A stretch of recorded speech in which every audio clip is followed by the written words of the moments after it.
स्वस्ति नो बृहस्पतिर्दधातु।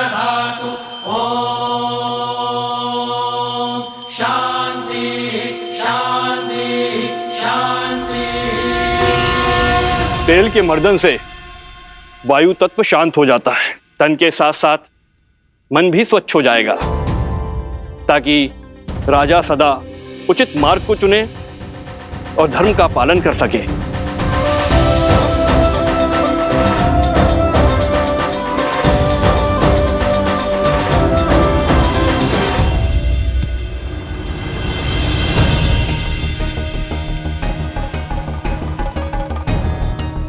ये क्या हनुमान, आपका पग स्थिर क्यों नहीं? भैया, आप मुझसे पूछ रहे हैं? कारण तो आप ही हैं। मैंने क्या किया? भैया, आप तो भूल ही गए, जब मैं लक्ष्मण भैया के लिए संजीवनी बूटी का पर्वत उठाकर ले जा रहा था, आप ही का तो बाण लगा था मुझे। बस ऊपर आकाश से धरती पर धन से गिरा। भरत भैया, बड़ी विकट मोच आई थी मुझे इस पैर पे। परंतु उसके पश्चात तो आपने अपने बल और बुद्धि की पराकाष्ठा पार कर दी थी। पूरा का पूरा युद्ध लड़ा है आपने। उद्देश्य की पुकार में पीड़ा की चिंता कहाँ स्मरण रहती है लक्ष्मण भैया।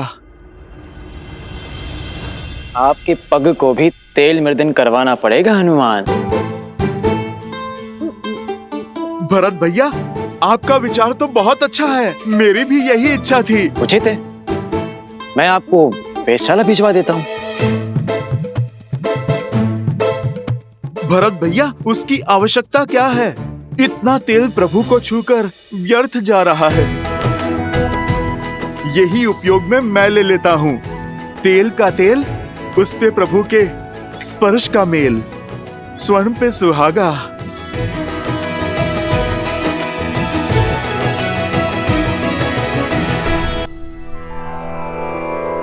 श्री गुरु चरण सरोज रज, निज मनु मुकुरु सुधारी। बरनउँ रघुबर बिमल जसु, जो दायकु फल चारि। यही तेल प्रभु श्री राम को स्पर्श करके आया है, मेरे तन और मन को स्थिरता दे सकता है। समझ रहे हैं भरत भैया? सब समझ में आ रहा है लक्ष्मण। इनके पग की पीड़ा, इनके तन की अस्थिरता, सब बहाने हैं हनुमान के। सत्य तो ये है कि भैया के तन को स्पर्श करके आया हुआ तेल भी हनुमान के लिए प्रसाद है, पावन है। सच में हनुमान की भक्ति अनुपम है। पर ये तो कम है, अभी तो और अभिषेक होंगे। भैया को माटी भी लगाई जाएगी। क्या हनुमान वो भी अपने तन में मल लेंगे? कहीं यह विचित्र दृश्य ना प्रस्तुत हो जाए। उचित कह रहे हो शत्रुघ्न। भ्राताओ, बहुत बड़ी भूल हो गई हमसे। सीता भाभी माँ के साथ ही रखना चाहिए था हनुमान को। अब और न जाने क्या क्या खेल दिखाएंगे ये। भरत भैया, जो पहले ना हो सका वो अब भी तो हो सकता है। अर्थात? हनुमान जी, एक कार्य तो शेष रह गया। हमें शीघ्र भाभी माँ को यहाँ बुलवाना होगा। वो क्या है कि भैया के शीश पर जब अयोध्या का राजमुकुट सजेगा तो उन पर प्रथम पुष्प वृष्टि करने का अधिकार तो भाभी माँ को ही है ना। तो समस्या क्या है लक्ष्मण भैया? प्रभु के कार्य में कोई भी विघ्न नहीं आएगा। राम लखन सीता सहित, हृदय बसहु सुरभूमि।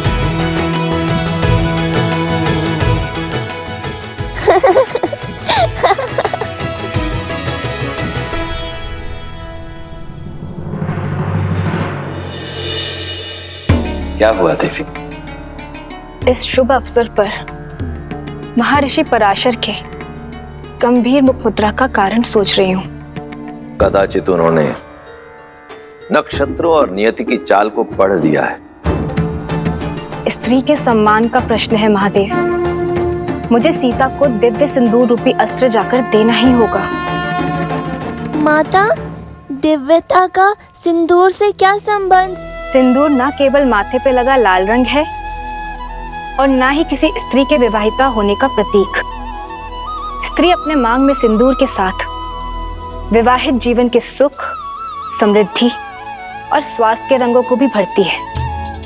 सिंदूर एक ऐसी ढाल है जो सभी प्रकार की नकारात्मक ऊर्जाओं से पति और पत्नी के संबंधों की रक्षा करता है, भीतर और बाहर के सभी द्वंद्वों का अंत करता है। जिस प्रकार श्री राम को युद्ध के समय भिन्न भिन्न प्रकार के शस्त्रों और अस्त्रों से सुसज्जित किया गया था, अब समय आ गया है देवी सीता को भी वैसे ही सज्ज करने का, क्योंकि शीघ्र ही एक और असुरी शक्ति चुनौती देने वाली है। और इस बार युद्ध केवल श्री राम को ही नहीं, देवी सीता को भी लड़ना होगा। आप जाइए देवी, समय अत्यंत कम है।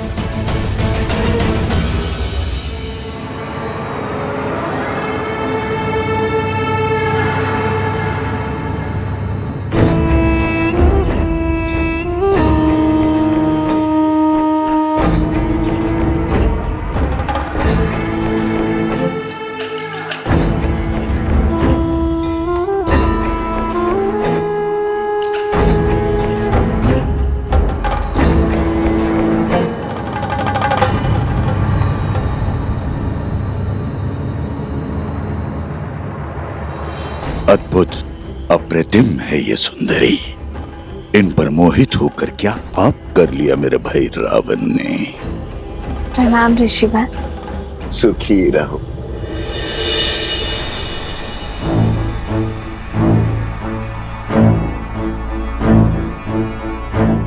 तुम्हारी सखिया कुछ विचलित लग रही है।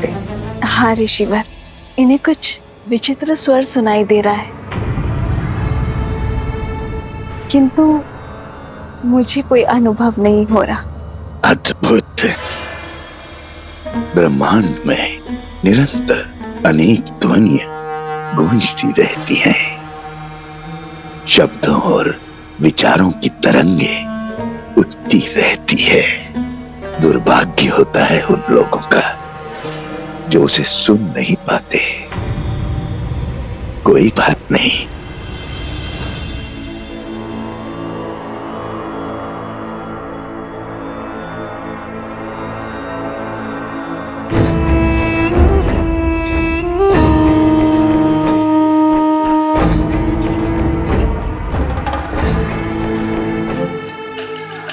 मेरे हाथों से प्रसाद खा लो, सब सुनाई देगा।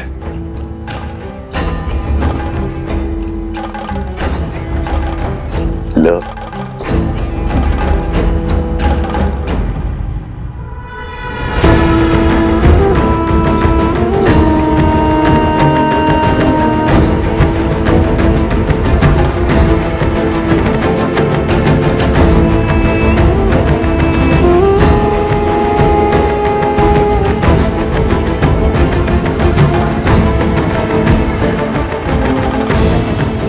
प्रसाद लेकर उसे ग्रहण ना करना उसका अपमान होता है देवी। ग्रहण करो।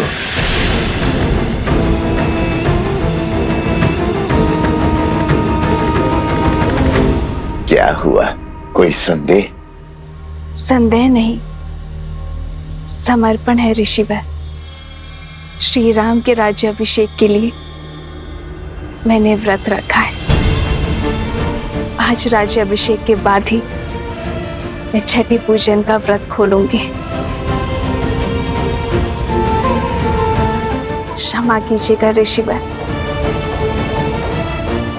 किंतु मैं ये प्रसाद अभी ग्रहण नहीं कर पाऊंगी। प्रणाम। कल्याण हो।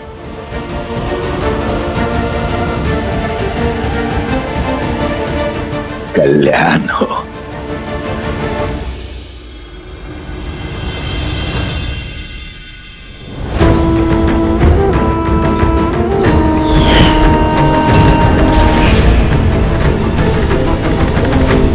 तेल अभिषेक संपन्न हुआ। अब मृदा अभिषेक आरंभ हो।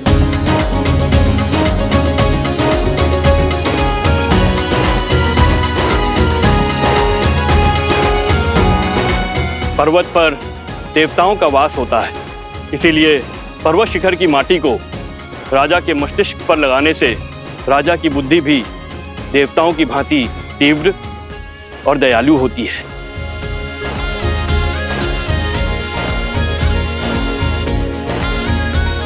राजमहल के आंगन की माटी में शौर्य की गाथाएं, वीरों का रक्त घुला होता है और इस माटी को हृदय से लगाने से भावी राजा का मन दृढ़ होता है।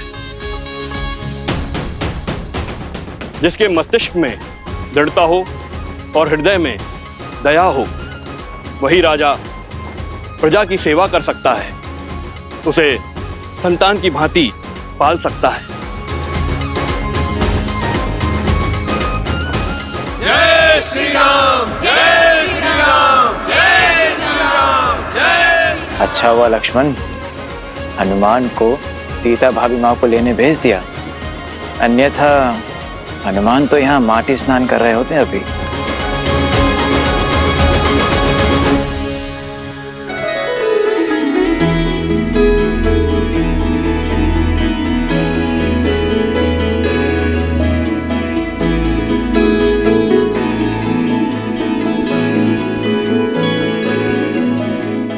कहाँ है मैया? उन्हें तो शीघ्रातिशीघ्र प्रभु के पास लेकर जाना है।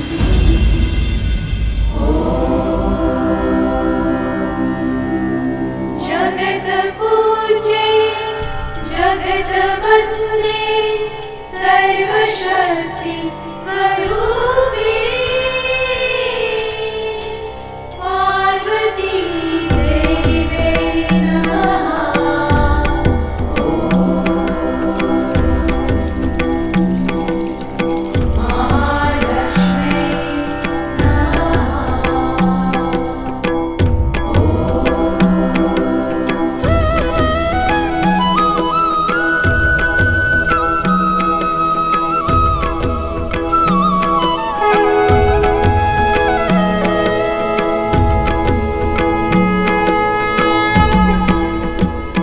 सुनिए,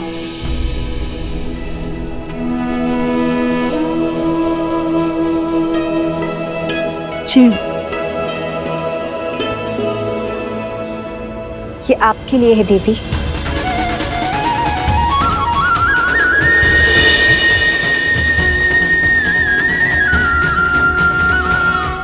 आप मुझे जानती हैं? जिन देवी सीता ने स्त्री की पवित्रता और साहस को नई परिभाषा दी है, उन देवी सीता को कौन नहीं जानेगा। ये पवित्र सिंदूर है। श्री राम के राज्य अभिषेक होने के साथ अयोध्या का सोया हुआ सौभाग्य भी जागने वाला है। श्री राम के कंधों पर बड़ा भार आने को है, किंतु पत्नी के समर्थन के बिना पति के कर्म और धर्म की यात्रा अधूरी है। ये सिंदूर आपको सबल करेगा, अपने पति का संबल बनने के लिए भी और आने वाले कष्टों का सामना करने के लिए भी। धन्यवाद। पर आप गौरी माँ से आशीष मांगा था ना, तो समझो ये उन्होंने भेजा है।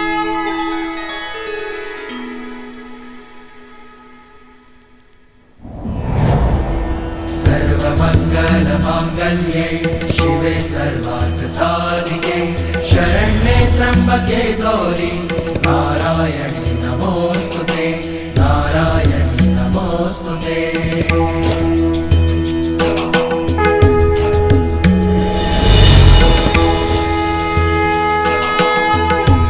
ये क्या माता, दान देने के दिन में आप दान ले रही हैं? ये दान नहीं, प्रसाद है हनुमान। अच्छा माता, पर प्रसाद तो खाया जाता है ना, आपने मस्तक पर क्यों लगाया? क्योंकि इसका यही कार्य है। जब पत्नी अपने पति का नाम लेकर आज्ञा चक्र पर कुमकुम से तिलक लगाती है तो उसका मन उसके साथी के साथ जुड़ जाता है। वैसे ही जब मांग में पूरी आस्था और विश्वास के साथ ये सिंदूर लगाया जाता है तो एक स्त्री का जीवन उसके पति के साथ बन जाता है।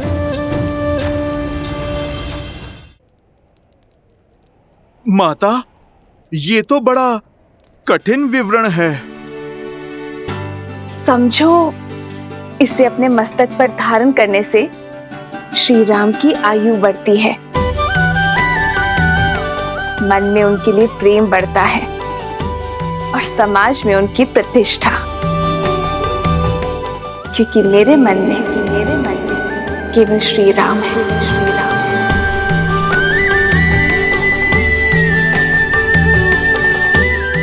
माता, आप मन मस्तक की बात करती हैं।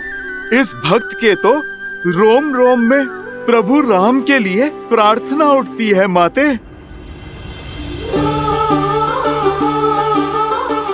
किंतु यदि मैंने अपने पूरे शरीर पर ये सिंदूर का लेप लगाया तो ये समाज मेरे पति का उपहास उड़ाएगा, मेरे प्रेम पर हंसेगा।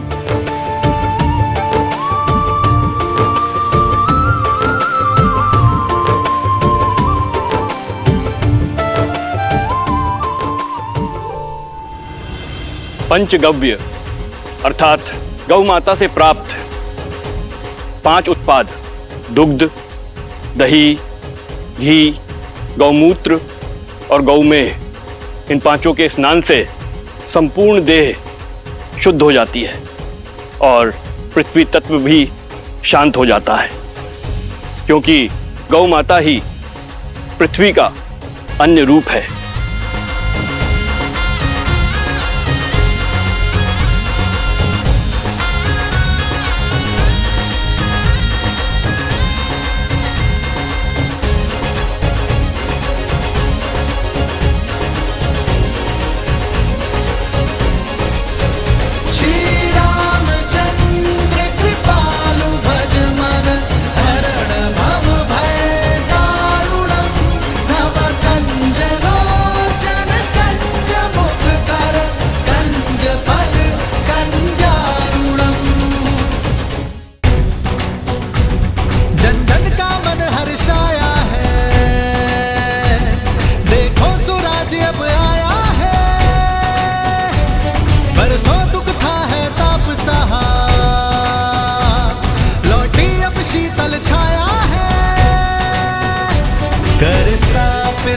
मर्यादा संसार के पाप को हर कुंठा करने तारम हरियाए हैं बन के नर।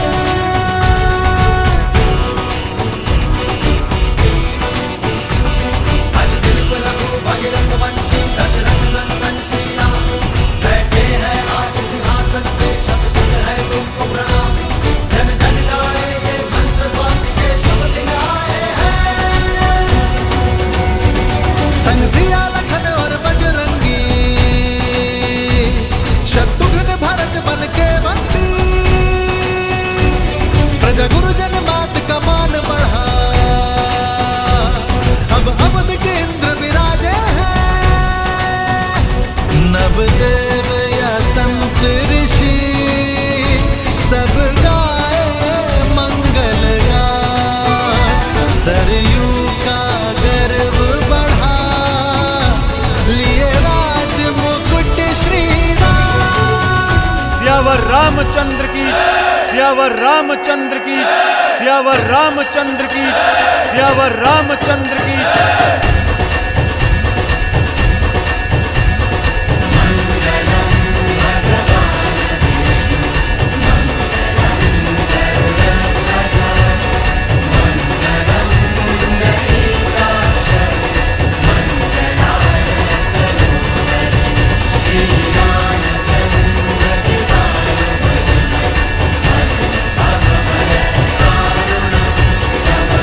चलो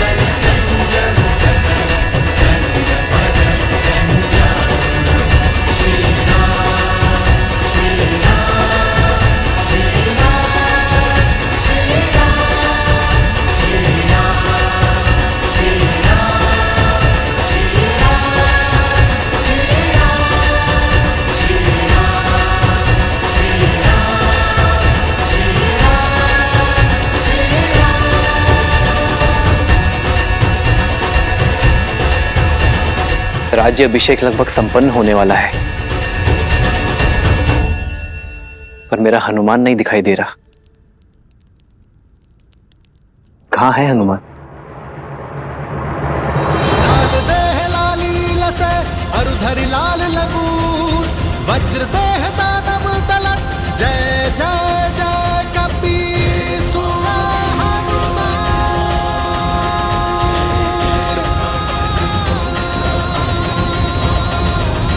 बजरंग बली हनुमान, जय जय महाबली हनुमान।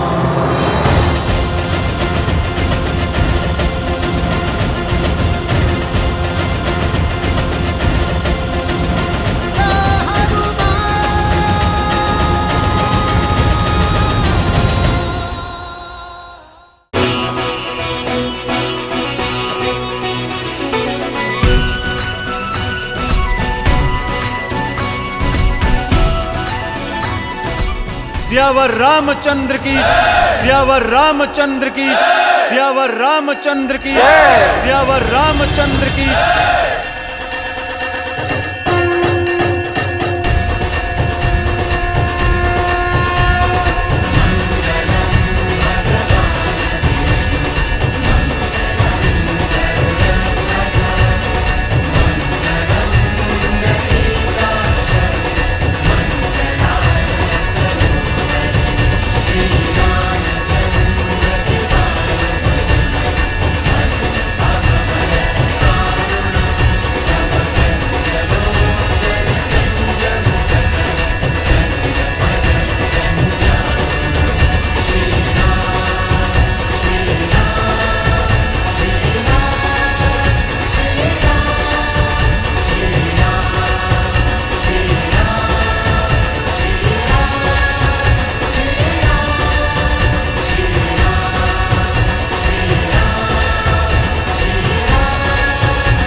राज्य अभिषेक लगभग संपन्न होने वाला है, पर मेरा हनुमान नहीं दिखाई दे रहा। कहाँ है हनुमान?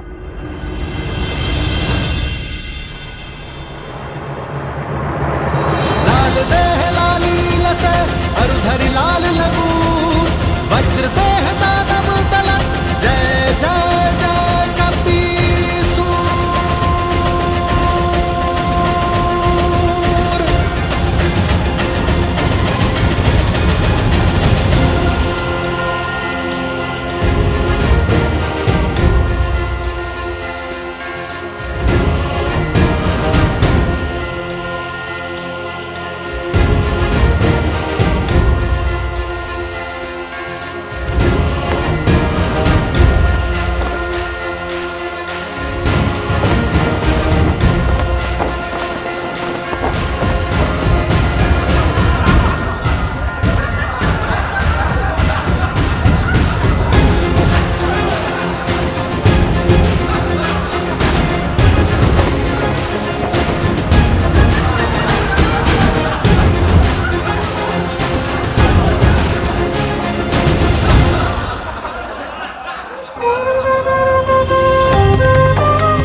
इसे अपने मस्तक पर धारण करने से श्री राम की आयु बढ़ती है, मन में उनके लिए प्रेम बढ़ता है और समाज में उनकी प्रतिष्ठा।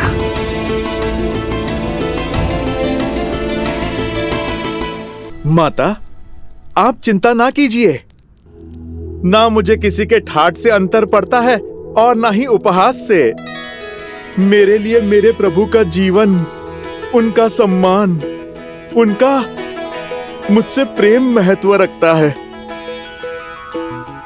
माता, आपने तो मुझे अनोखा मार्ग दिखा दिया। आपके मस्तक पे एक चुटकी सिंदूर लगाने से मेरे प्रभु का सम्मान इतना बढ़ गया तो माता आप सोचिए, मेरे प्रभु का सम्मान और प्रभु का मुझसे प्रेम अब कितना बढ़ेगा। क्योंकि माता, मैंने तो अपने रोम रोम को सिंदूर के रंग से रंग लिया है। मैंने तो अपनी पूंछ का भी एक छोटा सा भाग भी नहीं छोड़ा। तो माता, आप बताइए ना, इस लाल देह से मेरे प्रभु का जीवन और कितना बढ़ेगा।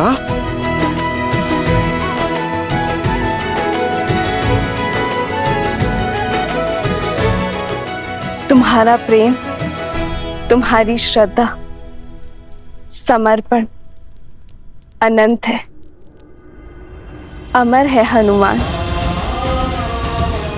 तुम चिरंजीवी रहोगे और जब तक तुम रहोगे तुम्हारे हृदय में श्री राम का प्रेम सदा के लिए धड़कता रहेगा।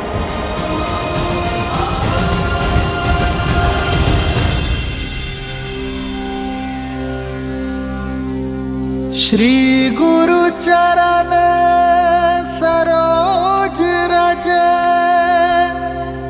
निज मनु मुकुरु सुधारी। बरनउँ रघुबर बिमल जसु, जो दायकु फल चारी।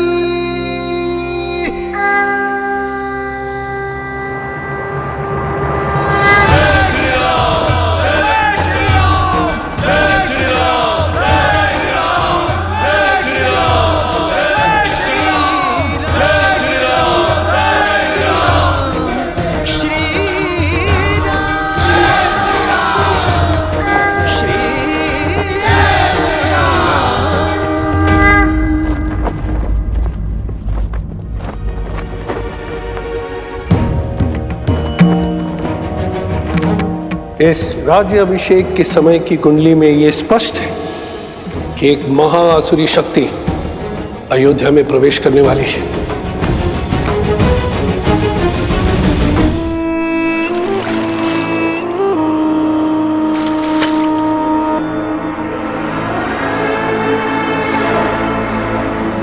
राम, न तुम जीते हो और ना ही ये युद्ध समाप्त हुआ है।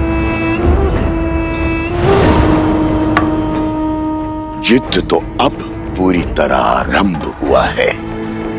मैं तन पर वार नहीं करूंगा राम, मैं मन में घुसकर वार करूंगा। बोलो, कैसे करोगे मेरा संहार? रावण की नाभि का अमृत सूख गया, किंतु प्रजा के मन के विचारों का मैं कभी नहीं सूखता। उसका सामना कैसे करोगे? कैसे करोगे अयोध्या की प्रजा का सामना राम?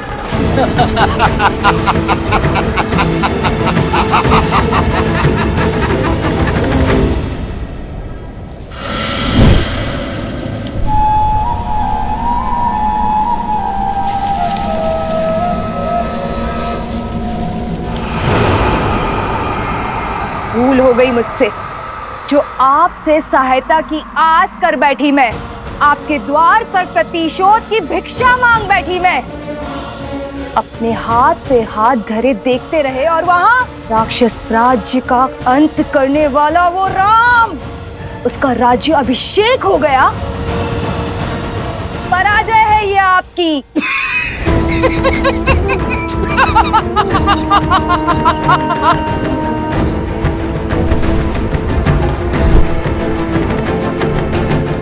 मैं जितना अधिक पराजित होता हूं, मेरा विजय पर उतना ही विश्वास दृढ़ होता जाता है। जानती हो असुर सदा पराजित क्यों होते रहते हैं? क्योंकि उन्हें अपनी शक्ति का तो बोध है, किंतु शत्रु की दुर्बलता का बोध नहीं है। राम का राज्याभिषेक उसकी दुर्बलता होगी।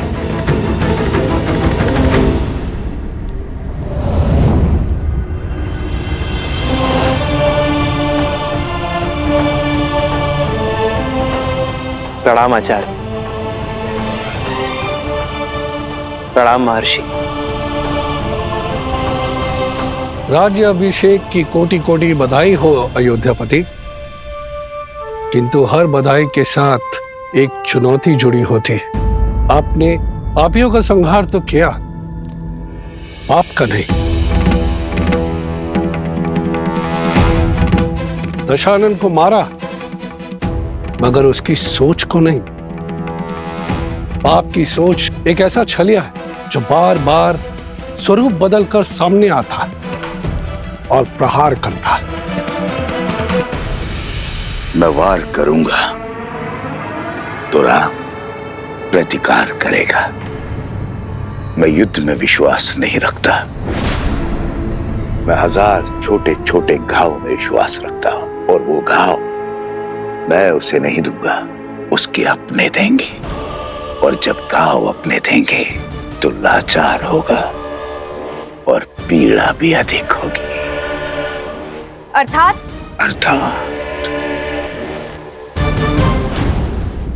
जब शत्रु वार करता है तो व्यक्ति दिल मिलाकर उसका प्रतिकार करता है, किंतु जब संतान वार करती है तो व्यक्ति घुट-घुट कर मरता है। अयोध्या की प्रजा को संतान मानता है ना राम। अब यही प्रजा उस पर वार करेगी। जिसने रावण से लंका का युद्ध जीत लिया, वो अयोध्या की प्रजा से युद्ध नहीं कर पाएगा। अब उस पर उसकी प्रजा से प्रहार करवाऊंगा। अयोध्या के भीतर एक युद्ध होगा जिसे अयोध्या हार जाएगी। अयोध्या की प्रजा के मन में इतना विष घोल दूंगा जिसे राम तो क्या, महादेव भी नहीं काट पाएंगे। रावण महान शिव भक्त था, ज्ञान का सागर था, किंतु वो राक्षस सुमाली की राक्षसी वृत्तियों से जन्मा था। राक्षस सुमाली के अन्य पुत्र भी हैं श्री राम, जिनमें न रावण सा तप है और न ही ज्ञान है, तो केवल कुटिलता। क्षमा करें महर्षि, अयोध्या के उत्तर की ओर भरत भैया है, पूर्व की ओर लक्ष्मण भैया और पश्चिम की ओर मैं, और दक्षिण की ओर हनुमान जी हैं। हम 4 बलशाली अयोध्या के द्वारपाल हैं। हमारे होते अयोध्या को किसका भय? पांव पर पादुका पहनने से बाहर के कष्ट से बचा तो जा सकता है कुमार शत्रुघ्न, किंतु फोड़ा यदि देह के भीतर से निकले तो क्या करोगे? जब अग्नि घर के भीतर ही लगी हो तो द्वार बंद करने से कोई लाभ नहीं होगा।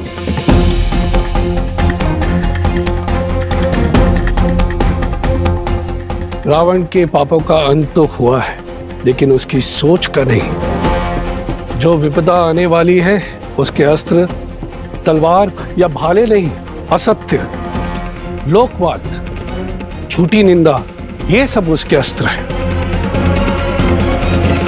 शब्द उसका ब्रह्मास्त्र है।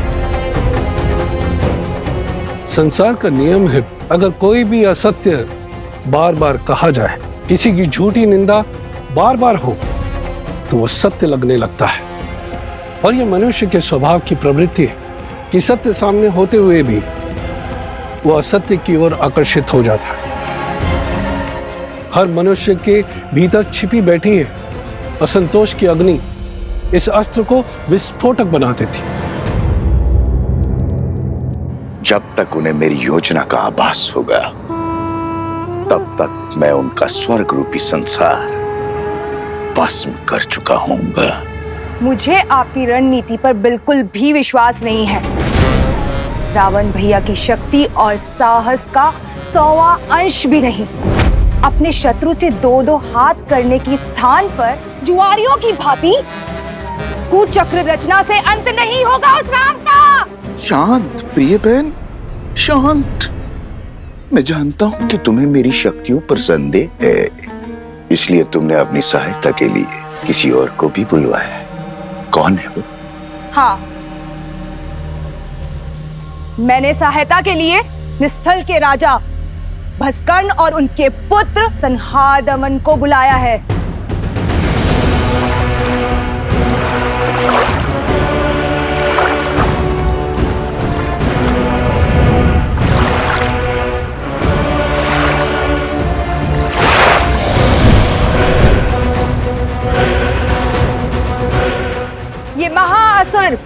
भस्कर्ण के सैनिक हैं। आप मेरे साथ? तुम्हारे महाराज को वरदान है कि जब तक वो जल में, वायु में या पृथ्वी पर खड़े होंगे उनका वध करना असंभव है। हाँ।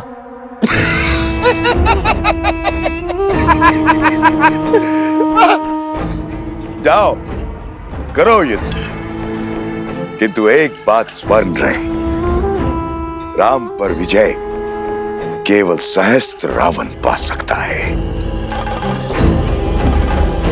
जाओ, अपनी योजना को आकार दो।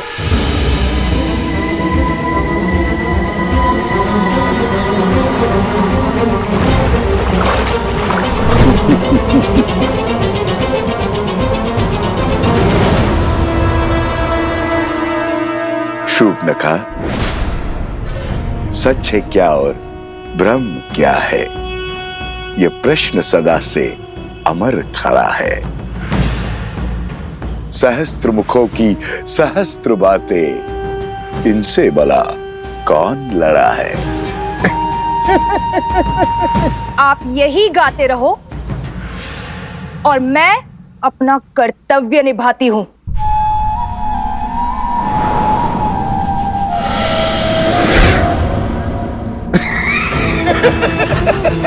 राम राज्य पर अनिष्ट की छाया तक नहीं आएगी महर्षि। ऐसी परिस्थिति आएगी ही नहीं कि कभी असंतोष अपने पैर पसारे। असंतोष ईर्ष्या से जन्म लेता है राजकुमार, परिस्थिति से नहीं। संदेह नहीं है कि श्री राम राज्य को संतुष्ट रखने का प्रयास करेंगे, किंतु राष्ट्र के कोने कोने में सबको सुख और लाभ पहुंचाने में समय लगेगा, और झूठी निंदा, असत्य और संदेह के बीच फैलाने में नहीं। संदेह मन के किसी कोने में छिपकर घास के तिनकों की भांति तनिक सी निंदा से पोषित होकर बढ़ता रहता है, और हमारी अनुमति के बिना हमारी मति भ्रष्ट करता रहता है, और यही सहस्त्र रावण की शक्ति है।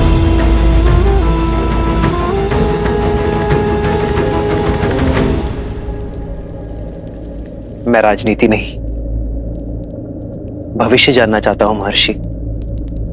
क्या छुपा है भविष्य के गर्भ में? अव्यवस्था, अराजकता, विजय भी होगी, किंतु भयंकर पीड़ा और संघर्ष के बाद।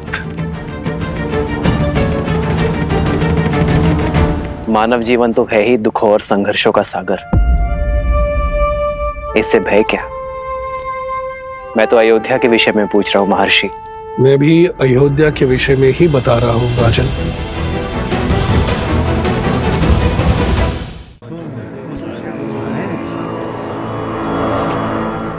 भैया सुना है, श्री राम ने सागर पर सेतु बनाया था, असंभव को संभव कर दिखाया था। देवी देवताओं की विशेष कृपा है हमारे महाराज के ऊपर। सुना तो यह भी है कि रावण कोई साधारण योद्धा नहीं था। कहते हैं युद्ध बहुत ही भयानक था और बहुत दिन तक चला। जंगल में मोर नाचा, किसने देखा? न मोर न युद्ध। अच्छा, तुम कहना चाहते हो श्री राम ने रावण को नहीं मारा? न सेतु बांधा न युद्ध हुआ। नहीं नहीं भैया, मैंने ऐसा कब कहा? अरे हुआ होगा युद्ध, पर ऐसा नहीं जैसा सब बता रहे हैं।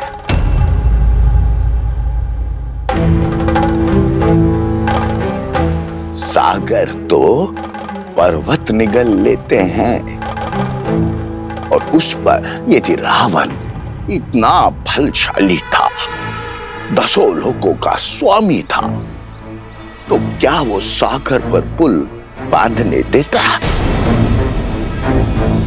कदापि नहीं। तो क्या हमारे राघव असत्य कह रहे हैं? राम राम राम, ऐसा मैंने कब कहा भैया?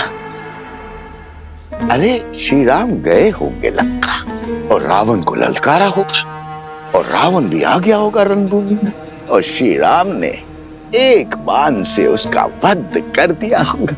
बस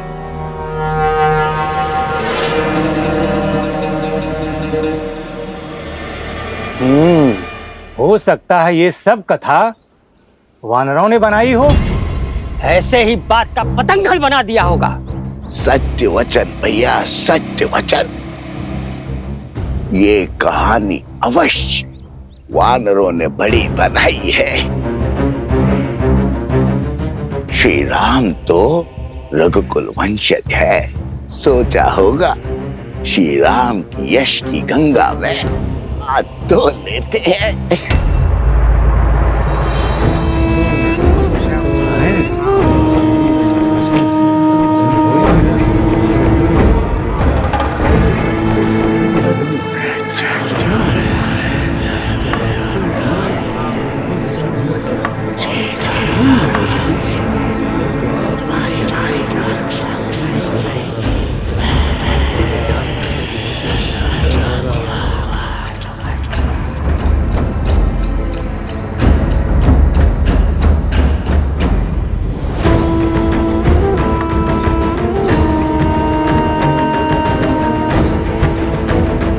उपहास निंदा में बदलेगा और निंदा संदेह में। इस प्रकार सबके मन में संदेह रूपी सहस्त्र रावण बस जाएगा और संदेह से फैलेगा असंतोष। अब राम को मारने के लिए किसी शस्त्र की आवश्यकता नहीं।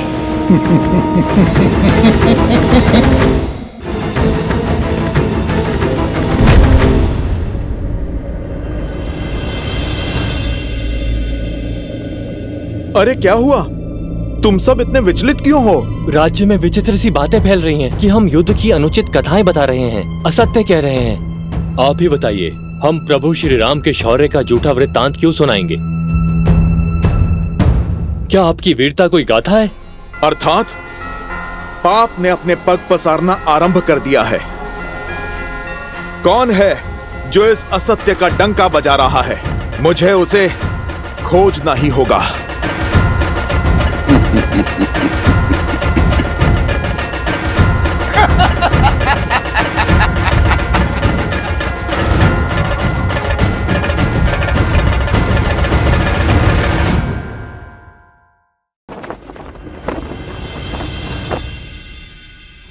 बोलो भैया, है कोई प्रमाण रावण की शक्ति का? है कोई साक्ष्य समंदर पे सेतु बनने का? और अगर लंका में आग लग गई थी तो रावण और उसके सैनिक कैसे बच गए? युद्ध कैसे किया? है? बात करते हैं।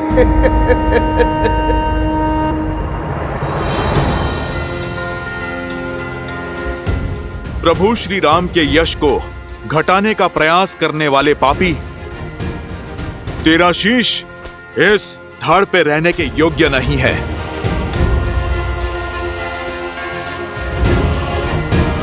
बजरंग बली हनुमान, जय जय महाबली हनुमान।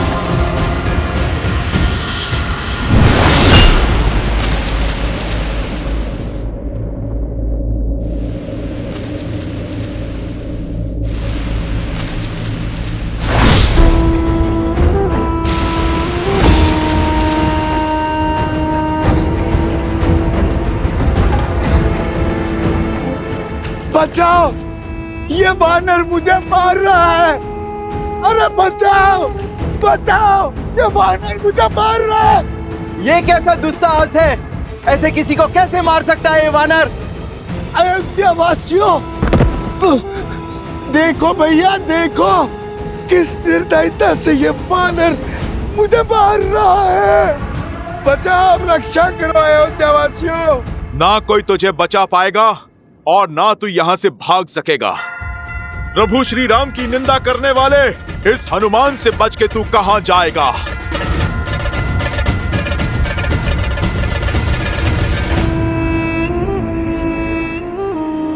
मैं कहां भाग रहा हूं राम भक्त? मैं तो तुम्हें भगा रहा हूं, तुम्हारे साथ खेल खेल रहा हूं। तुम मुझे पराजित नहीं कर सकते। तुम जितनी बार भी मेरा सर धड़ से अलग करोगे, उतनी बार वहां एक नया सर उत्पन्न होगा।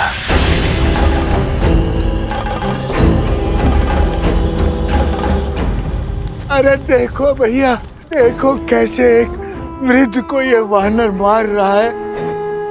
क्षमा करो वानर, क्षमा करो। देखो इस निर्बल बुड्ढे पर इस वानर को दया नहीं आ रही है।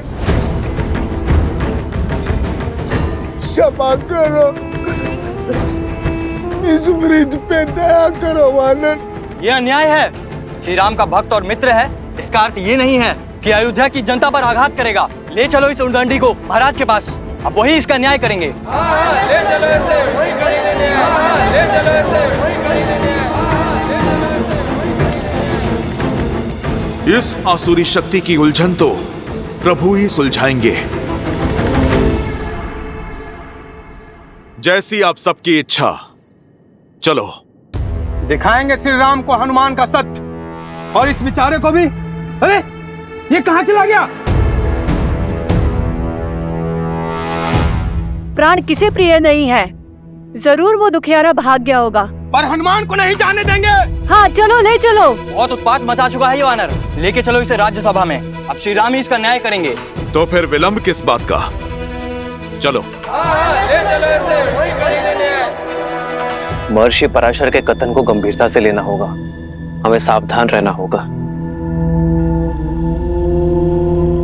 कि प्रजा को कोई त्रास, कोई असंतोष ना हो जाए।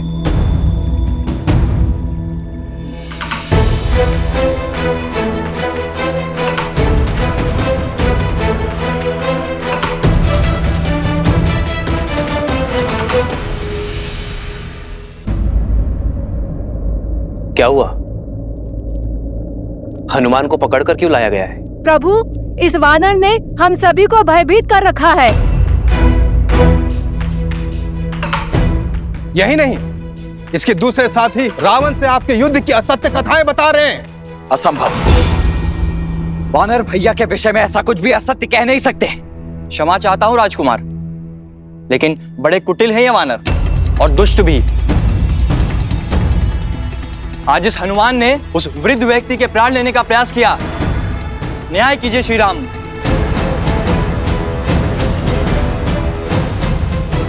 प्रभु मैं मौन।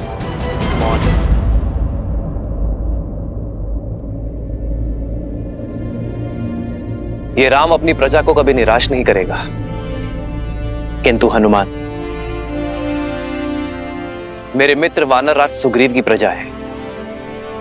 उसका न्याय, उसे दंड देने का अधिकार केवल मेरे मित्र वानरराज सुग्रीव को है।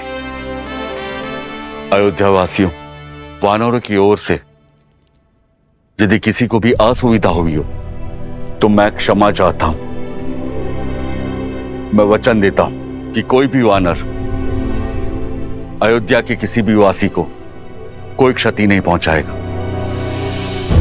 और हनुमान को किष्किंधा के नियमानुसार दंड दिया जाएगा। प्रणाम अयोध्यापति।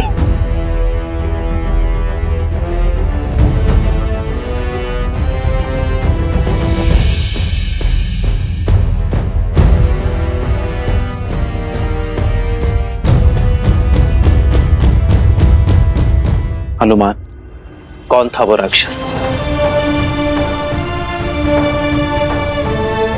प्रभु, आपको कैसे पता चला? क्योंकि मैं जानता हूं कि मेरा हनुमान कभी किसी निर्दोष नागरिक को पीड़ा पहुंचा ही नहीं सकता। मुझे पूरी बात बताओ हनुमान। प्रभु, मुझे सूचना मिली कि कोई नगर में असत्य निंदा कर रहा है। एक सर कटा तो दूसरा उत्पन्न हो गया। अवश्य ही कोई आसुरी शक्ति है वो। जो विपदा आने वाली है उसके अस्त्र तलवार या भाले नहीं, असत्य, लोकवाद, झूठी निंदा, ये सब उसके अस्त्र हैं।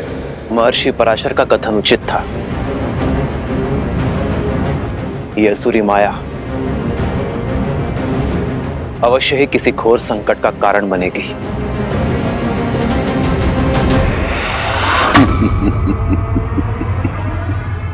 युद्ध तो अब आरंभ हुआ है राम भक्त हनुमान।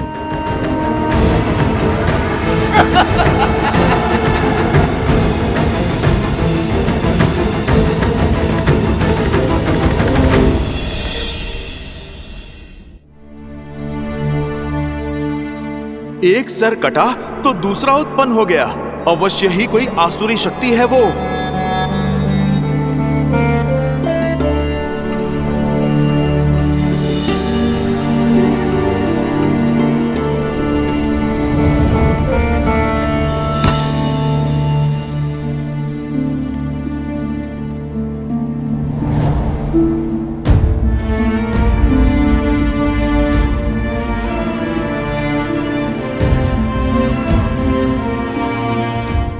सब ठीक है ना आर्य?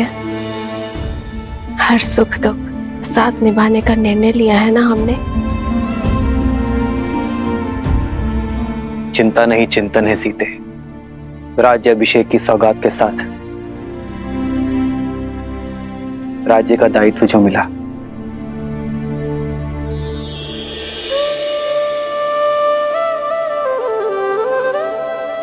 दायित्व तो आपने बिना राजपाट के भी निभाया है आर्य। संसार के हित के लिए संघर्ष किया। जो रावण के नाम की समस्या को समूल निस्तरण कर सकते हैं, वो मेरे राम अयोध्या को भी तार देंगे।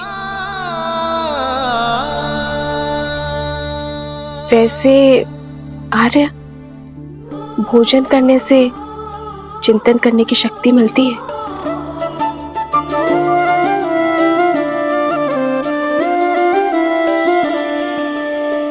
जन्म जन्म का है ये संगम, राम रतन सीता वैभव धन।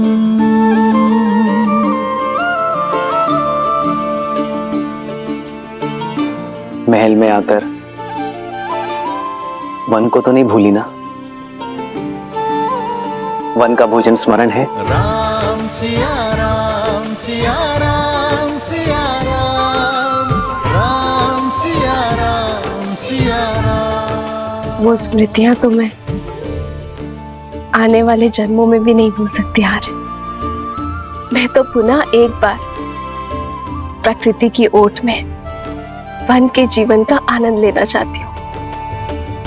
इसमें समस्या है क्या सीते? राम तो सीता की हर इच्छा पूरी करता है, पर ये तो महारानी की इच्छा है। ये तो शीघ्र ही पूर्ण करूंगा।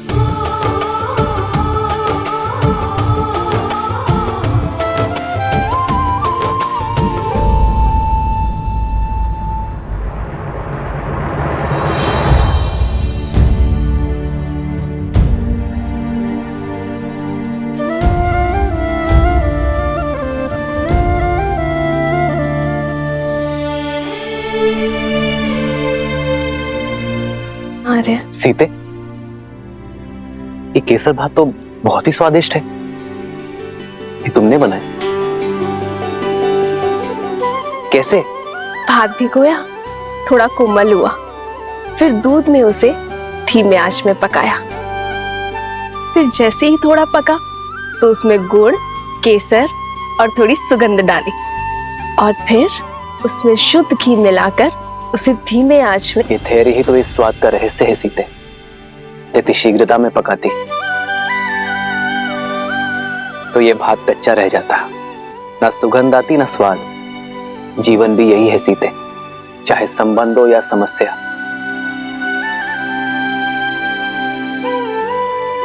समय की आज के साथ ही इसे समझा जाता है और सुलझाया भी जाता है। और यदि शीघ्रता दिखाई तो सुख और शांति नहीं, चिंता और दुख मिलेगी। स्पष्ट कहिए आर्य। मैं तुम्हें बातों में नहीं उलझा सकता सीते, और तुमसे असत्य भी नहीं कह सकता। इसलिए समय दो सीते, क्योंकि सत्य कहने का समय अभी आया नहीं। समस्या को जानने से पूर्व उसकी चर्चा करना उचित नहीं है।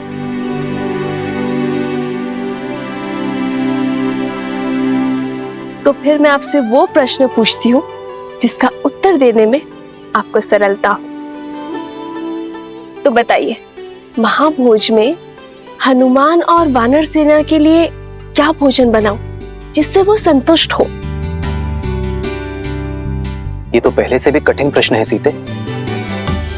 इस प्रश्न का उत्तर ना नर दे सकते हैं ना नारायण, और चिंतन भी समय के साथ इसे सुलझा नहीं सकता।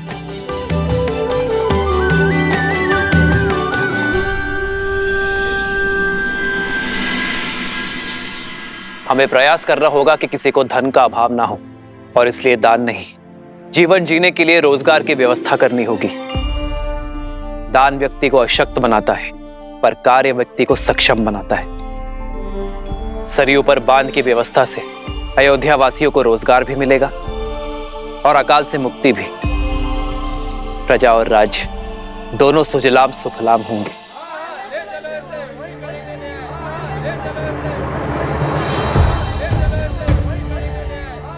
ये कोलाहल कैसा?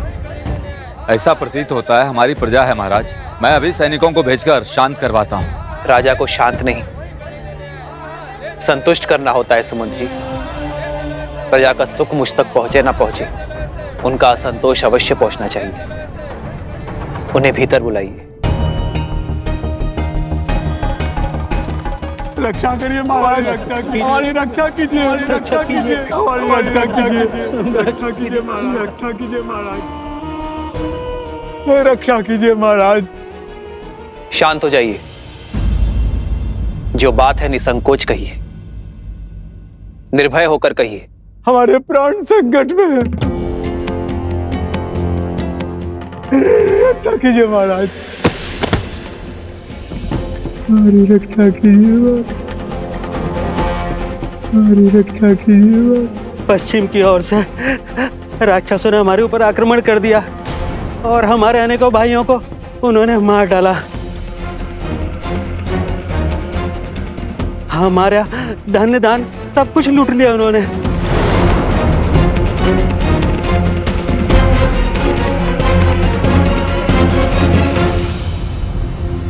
उठिए।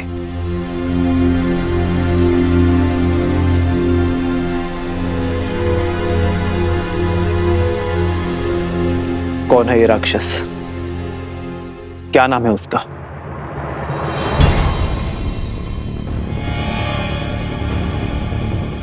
आप मौन क्यों हैं? भैया के प्रश्न का उत्तर दीजिए। उस दुष्ट राक्षस का नाम तो नहीं पता राजकुमार।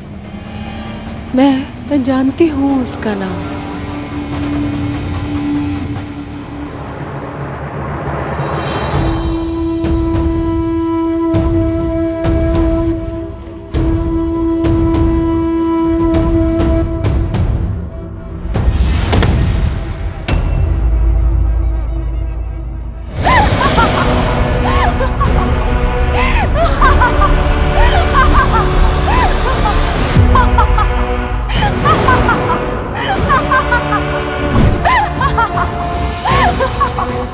सूर्पनखा।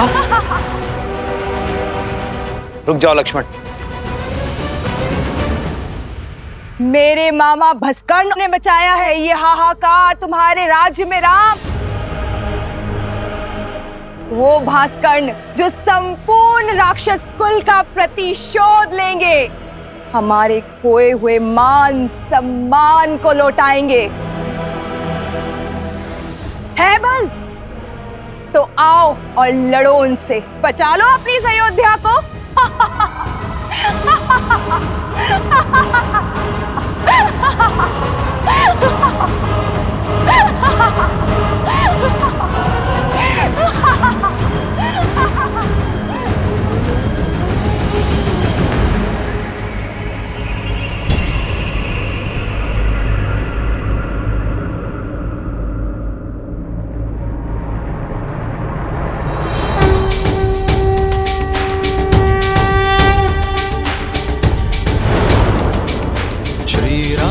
चंद्र कृपालु भजु मन हरण भव भय दारुणम। श्री राम राम राम श्री राम। अधिक प्रसन्न मत हो तुम। भूल गए कैसे एक ही बाण से तुम्हारे प्राण संकट में ला दिए थे मेरे भाई ने? भूल गए मेरे भाई अहिरावण ने तुम दोनों भाइयों को कैसे बंदी बनाया था पाताल में। भूल तो तुम गई हो शूर्पणखा, कैसे एक ही प्रहार से अपने कान और नाक दोनों खो बैठी थी तुम। अभी स्मरण करता हूं। नहीं लक्ष्मण, अधर्म चाहे जितनी शक्ति बटोर ले, वो धर्म की धरा पर पग नहीं रख सकता। ये शूर्पणखा नहीं, केवल उसकी माया है जिसका लक्ष्य है भय फैलाना। शूर्पणखा केवल संदेश देने आई है, उसे अपना कर्म करने दो, धर्म निभाने दो। अधिक समय शेष नहीं है तुम्हारे पास राम, जो करना है कर लो। हर क्षण के साथ तुम्हारी इस प्रजा को हम राक्षस बना देंगे।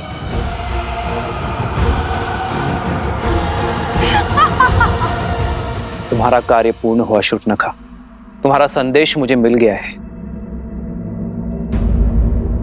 अब इस वृद्धा की देह को छोड़ दो। और हां, रामराज्य में ना भय की छाया होगी और ना ही अवगुणों की माया। जाकर कह देना भास्कर्ण से, मैं स्वयं अपनी सेना लेकर आऊंगा, और यदि उसके छल में बल है तो वो मेरे निर्दोष अयोध्या वासियों को और हानि नहीं पहुंचाएगा।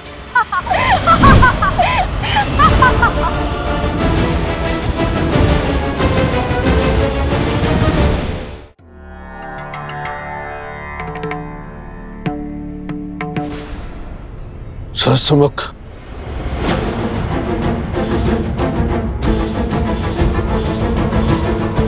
आपका आभास उचित था श्री राम।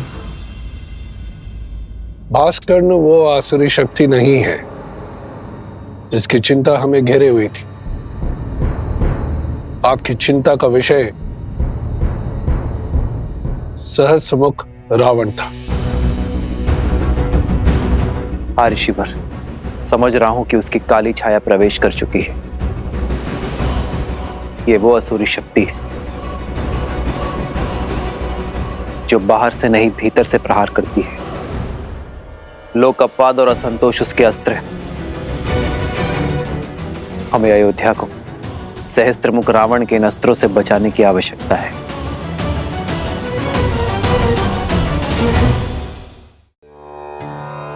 ये लो, प्रसाद खाओ।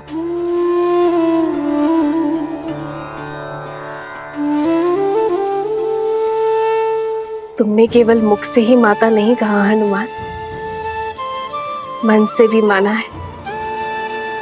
इसलिए आज ये माता अपने पुत्र को उनका प्रिय भोजन खिलाना चाहती है। ओह, तो हमारी माता वचन अनुसार महाभोज का प्रबंध कर रही हैं। अद्भुत। मैं अभी जाकर वानर सेना को बताता हूँ। वो सब भी आपके हाथों से भोजन खाने के लिए आतुर है माता। अभी जाता हूँ। हनुमान, मेरे प्रश्न का उत्तर तो देते जाओ। कौन सा प्रश्न माते? यही कि तुम्हारे और तुम्हारी वानर सेना के लिए ऐसा क्या भोजन बनाऊं जिससे तुम्हारा पेट भी भर जाए और मन भी। माता, ये तो बहुत कठिन प्रश्न है। वो क्या है ना, वानरों को भोजन तो बहुत प्रिय होता है, और यदि आपके इन हाथों से मिले वो तो अमृत है। अद्भुत। माता, मैं एक काम करता हूँ। मैं अभी अपनी वानर सेना से पूछ कर आता हूँ। वो क्या है ना, इसका उत्तर तो मेरे पास भी नहीं है। जो दायक फल चारे,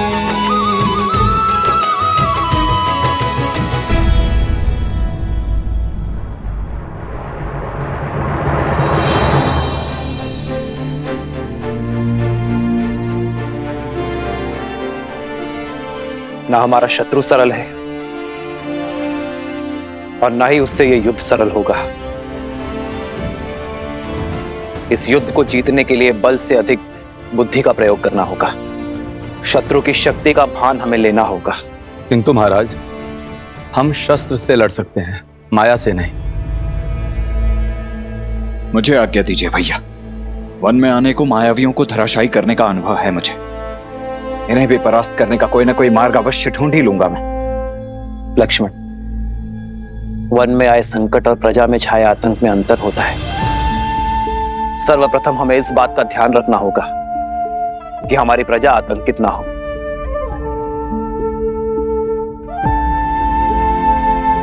और लक्ष्मण, असाधारण शत्रु को साधारण रणनीति से नहीं हराया जाता। हमें सैन्य बल के अतिरिक्त कुछ और भी चाहिए होगा। भास्कर्ण और उसका पुत्र संघार दमन, ये दोनों साधारण राक्षस नहीं हैं। बल और छल के धनी हैं, माया विशेषज्ञ है, रक्तपात के प्रेमी हैं। जो भी इनके सामने आता है उसे वे मृत्यु के घाट उतार देते हैं। अपने माया के बल से वो अंधकार में भी प्रवीणता से युद्ध करते हैं।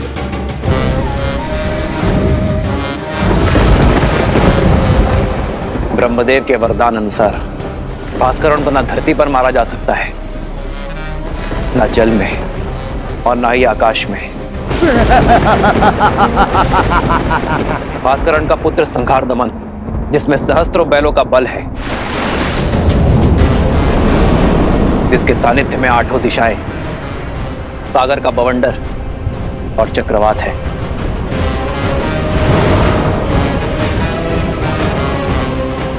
केवल यही नहीं राम, साथ ही वो उभयचर भी है, जो जितनी सरलता से थल पर रह सकता है उतनी ही सहजता से जल में भी जी सकता है। ब्रह्मदेव के वरदान के अनुसार उसकी मृत्यु जल के भीतर ही हो सकती है, वो भी तब जब उसकी श्वास नली काट दी जाए।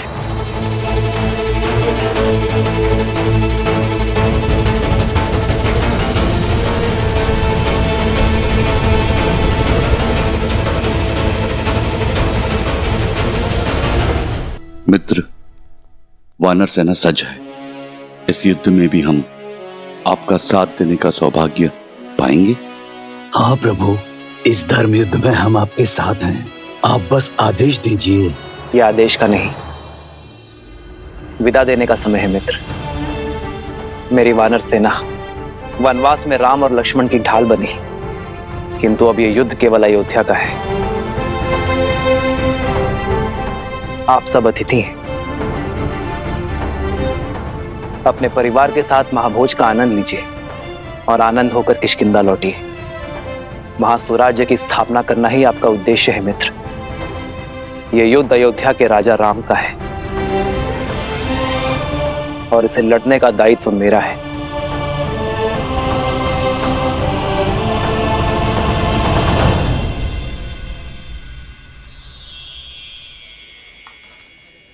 ये क्या है हनुमान? माता, ये खाने की सूची। इतनी बड़ी सूची? ये तो केवल आरंभ है माते, सूची तो बहुत लंबी है। माता, आप भोजन खिलाकर हमारे तन और मन को तृप्त करना चाहती है ना? आपने मेरी सहायता मांगी तो लीजिए, मैं सूची ले आया। माता, निभा दिया मैंने अपना कर्तव्य।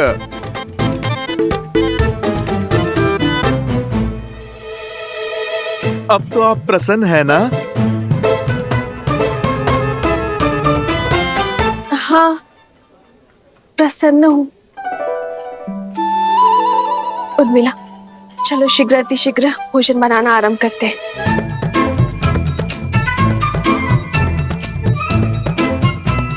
समझ नहीं आता पहले क्या बनाए दीदी, आरंभ कहाँ से करें? ना ही इस दुविधा का अंत दिखाई दे रहा और ना ही इस सूची का। आप इतनी सारी चीजें कैसे बनाओगे? वचन से बंधी हूं ना, पीछे नहीं हटूंगी। चलो।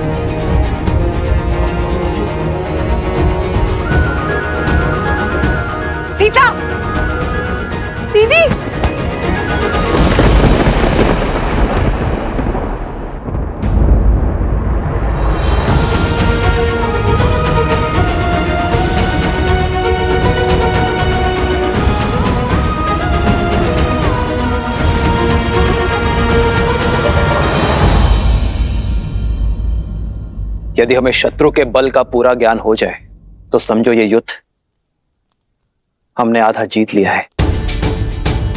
अब समय आ गया है कि अपनी शक्ति को इस प्रकार सज्ज करें कि हमारा शत्रु अचंभित हो जाए। हमें उपयुक्त शस्त्रों को खोजना होगा। प्रभु प्रभु प्रभु वो माता सीता प्रभु। क्या हुआ सीते को? क्या हुआ सीता को? बोलो हनुमान। प्रभु वो माता सीता मूर्छित हो गई हैं।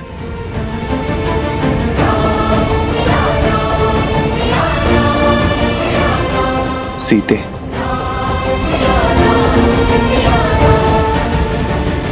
वैद्य जी, मेरी चित्त की व्याकुलता को मिटाइए।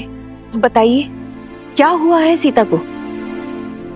चित्त में चिंता नहीं, आनंद को भर ले राजमाता। इस तरह पर शीघ्र ही श्री राम के उत्तराधिकारी के नन्हे नन्हे पग पड़ेंगे।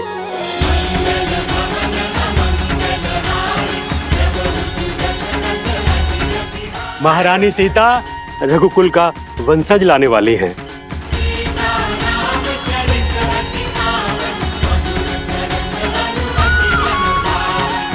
सच? मेरे राम की संतान आने वाली है। आपको कोटि कोटि धन्यवाद।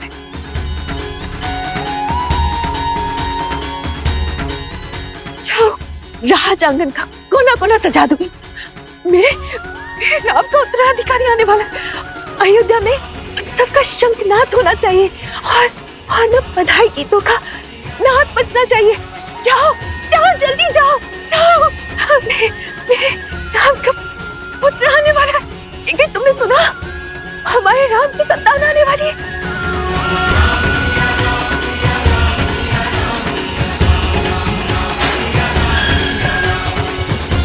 सुनो सुनो सुनो, शुभ समाचार है। महारानी सीता माँ बनने वाली है। महारानी सीता माँ बनने वाली है।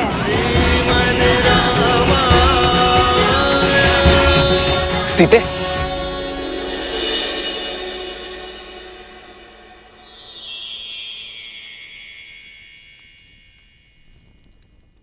सीते, क्या माँ? सीते,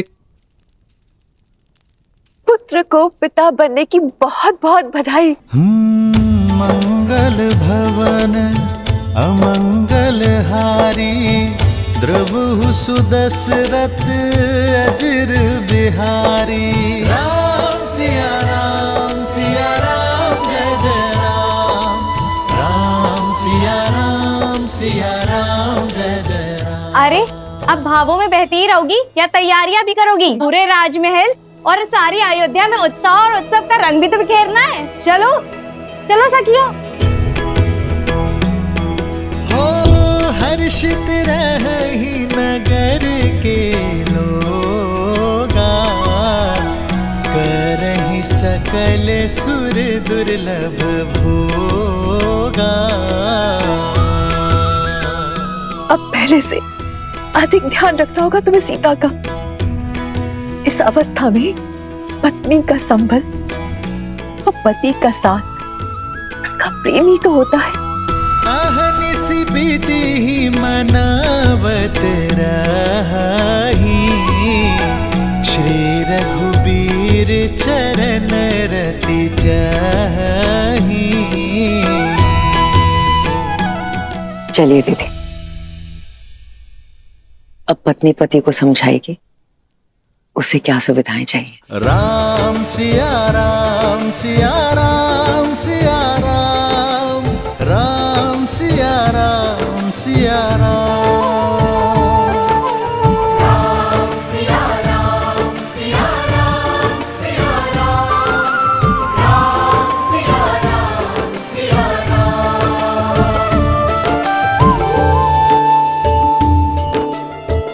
जन्म जन्म का है ये संगम, राम रतन सीता वैभव धन।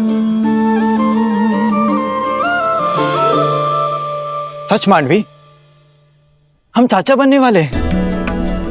भरत भैया, हम चाचा बनने वाले हैं। हाँ लक्ष्मण, अब आएगा आनंद। अब अपने भतीजे के साथ मैं संसार भ्रमण पर निकलूंगा। नहीं नहीं नहीं, वो तुम्हारे साथ रहेगा ना तो विवाद करना सीख जाएगा। मेरा भतीजा तो अपने भरत चाचा का मित्र होगा। भरत भैया, बधाई हो। बधाई हो लक्ष्मण, बधाई हो। आज महाराज दशरथ होते तो राम की संतान का समाचार पाकर फूले नहीं समाते।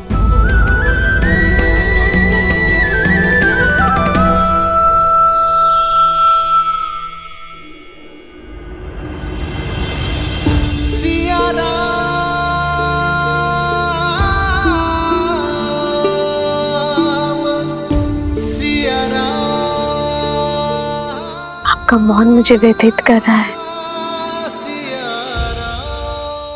क्या आप प्रसन्न नहीं है? प्रसन्नता तो इतनी है कि मेरे शरीर के कण कण में भर गई है सीते। शब्दों को बाहर निकलने का स्थान ही नहीं बचा। पिताश्री की प्रसन्नता का आज आभास हुआ मुझे। अपनी संतान के प्रति उनके प्रेम का भान हुआ। जब पिता बनने का आभास होना इतना मधुर है तो पिता बन जाना कितना सुंदर होगा।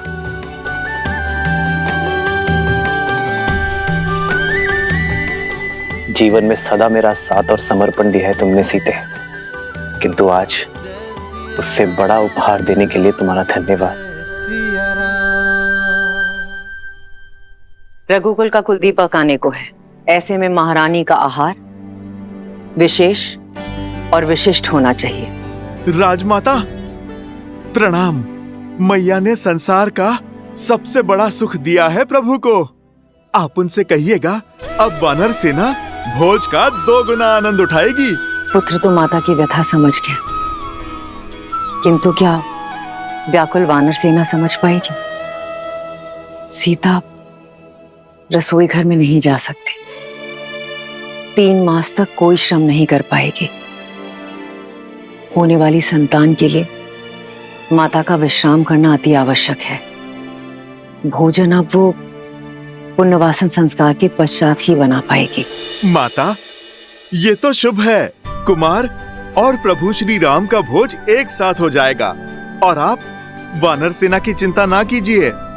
हम वानर तन से चाहे कितने भी कठोर हों, मन से उतने ही भोले और कोमल हैं माता।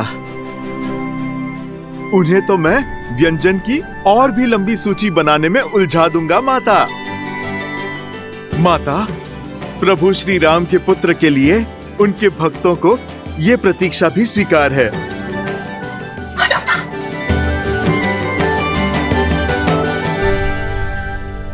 सीते, ये भेंट मेरे और तुम्हारे आने वाले प्रेम प्रतीक के लिए। अच्छा,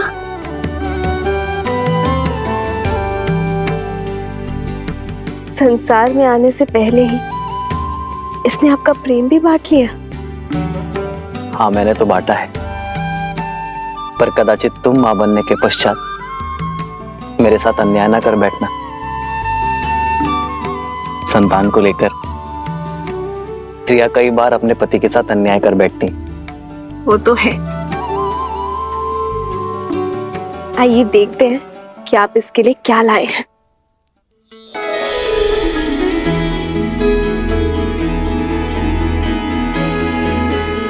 वेद मंत्र के ताड़पत्र बस? हाँ सीते,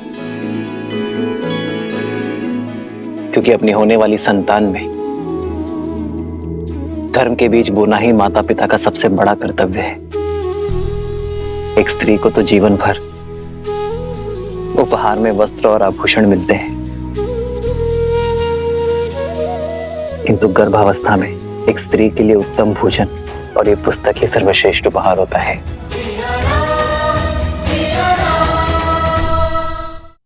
इनसे जागी चेतना केवल गर्भवती को ही नहीं, उसके गर्भ को भी धर्म के साथ जोड़ती है।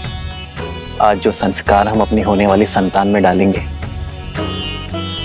वही संस्कार इस समाज और इस संसार को उज्जवल बनाएंगे सीते। हमारी ये नई यात्रा आज आरंभ हो चुकी है। ये मंत्र और हमारी शिक्षा हमारी होने वाली संतान को उच्च आचरण देंगे। जो धर्म नारी को सर्वोपरि मानता है उनका सम्मान करना सिखाएंगे। नारी माता, बहन, गृहिणी का सम्मान करना अति आवश्यक है सीते। उन पर अन्याय और अत्याचार करना महापाप है। इस विचार का प्रचार और प्रभाव केवल हमारी होने वाली संतान पर ही नहीं, संपूर्ण समाज पर होना चाहिए सीते। आज तक मुझे मिली हर भेंट से अधिक अनमोल आपका दिया ये उपहार है आर्य। इसे पाना मेरा सौभाग्य है और मैं वचन देती हूँ आप हमारी संतान सदा धर्म और न्याय का संस्कार पाएगी, नारी का सम्मान करेंगे और उसका प्रचार और प्रभाव समाज पर डालेगी। राम सिया राम जय जय राम। राम सिया राम जय जय राम।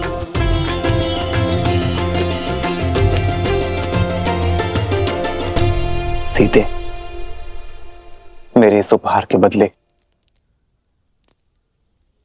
क्या तुम मुझे एक उपहार दोगी? कल जो प्रश्न तुम मुझसे पूछना चाहती थी, क्या उसका उत्तर सुन पाओगी?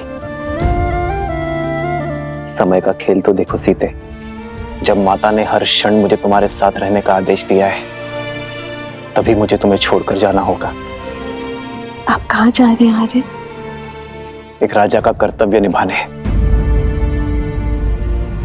अपने राज्य के लिए युद्ध लड़ने।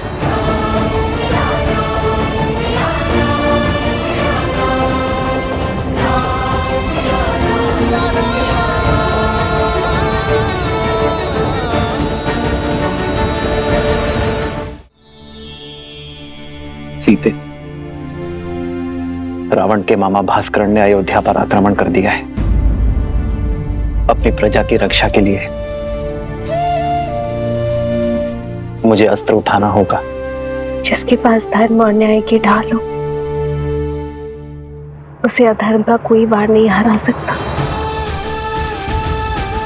मुझे विश्वास है कि विजय आपकी ही होगी आर्य। और रही बात हमारे साथ की, तो माता पिता का कर्तव्य संतान को भविष्य के लिए सच करना भी तो है ना। इसे धर्म और न्याय के जीते जागते उदाहरण से आपसे सीखना होगा कि ये राजा रामचंद्र का पुत्र है।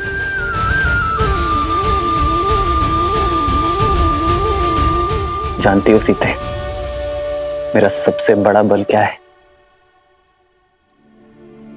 तुम्हारा विश्वास। राम सिया राम सिया राम सिया राम। राम सिया